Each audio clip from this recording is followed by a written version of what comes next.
President of the Republic of Ghana, His Excellency John Dramani Mahama, has officially unveiled a comprehensive Code of Conduct on Monday, May 5, 2025, as part of efforts to regulate the activities of all appointees and ensure transparency and accountability in government.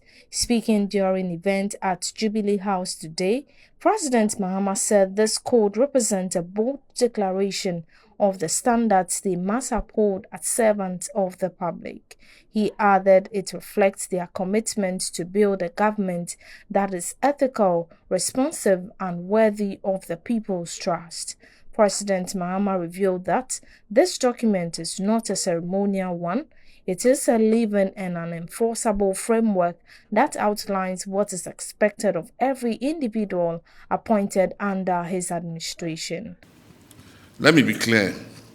This document is not a ceremonial one. It is a living and enforceable framework that outlines what is expected of every individual appointed under this administration.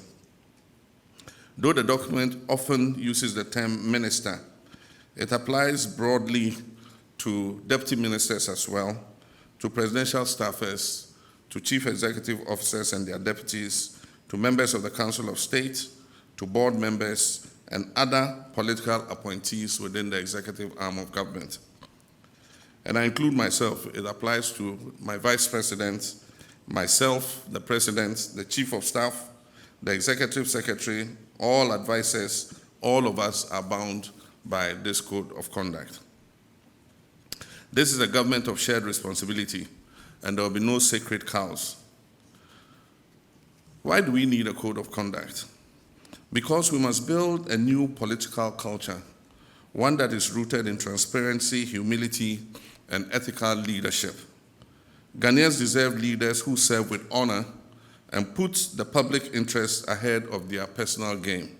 President Mahama further mentioned all those who are appointed or nominated before 31st March 2025 and fail to meet the deadline to declare their assets must forfeit 3 months of salary to be donated to the Ghana Medical Trust Fund Mahama Care, in addition to 1 month's salary that have asked all appointees to donate to the Mahama Care Trust Fund.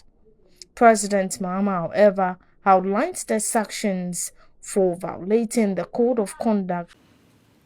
On the 18th February 2025, I set a deadline of 31st March 2025 for all appointees who are taking office or being nominated at the time to declare their assets. An update provided by the Auditor General to my office indicates that some of you failed to meet that deadline. For all those who are appointed or nominated before 31st March 2025 and failed to meet the deadline, you are to forfeit 3 months of salary to be donated to the Ghana Medical Trust Fund, named after me, Mahama Cares. We are here to protect the national interest, not to help ourselves to the national purse. Sanctions for violation.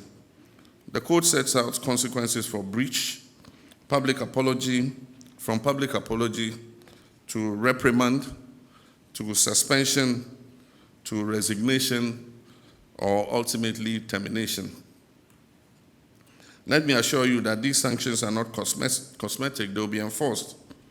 And I will not hesitate to act firmly and decisively, no matter who is involved. Country over self. We are here to serve and will serve with honor.